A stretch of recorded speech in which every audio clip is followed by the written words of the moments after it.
Zaho tsotra fô tsy adala. Mangina tsy midika tsy mahafantatra, ary fandeferako igny maneho fatanjahako kay malala. Amin'ny seza fandrian'ny fôkony misy anao dia fitiavana sy ny ajany tiako amegna, fa zaho tsotra fô tsy adala, ary fandeferako tsy midika fahalemegna. Koa tia mahitry, lavitra ny fagnambonian-tegna, fôtony fizaragna, fitoviagna, ary famenoagna no natonga antsika nitambatra.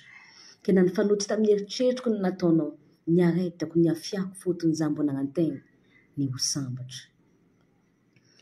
Fandeferako igny fitiavany hilaminana, vao tsapany tratra fandeferana tsara fa kolosy loatra izy manana victime. Fandeferana, ko tsisy izy ilaigna, ko misy izy lanjalanjaigna, ko be loatra izy mila hena, ko tsisy farany izy mila taperina.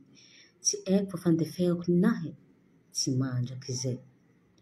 Fitiavana mampandefitry, fagnajana mampandefitry, tsy fanagna mampandefitry fa miraha jiaby zegny, safidy ny safidiana le hoe handefitry.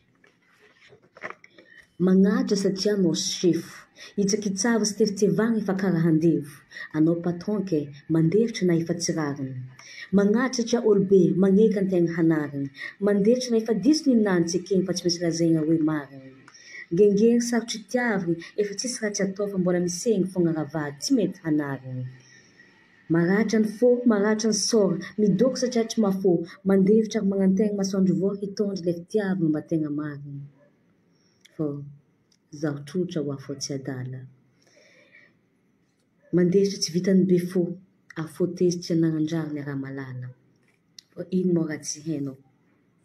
Hainao loatra eky, fa hoe za tia matahotry ny saradia, hainao fô anao tsy mivôlagna fogna za tsy magneky. Zegny boka raha fa hainao loatra fogna eky.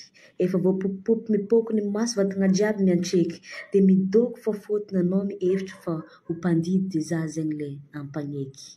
Ya, mandefitra niany kehekeky, fa jusqu'o viagna nefa, mba mendrika anandro ve nefa, asa, tsy haiko. Fa ninahy fandeferako tsy mandraka zay, fôtony zaho tsotra fô tsy adala.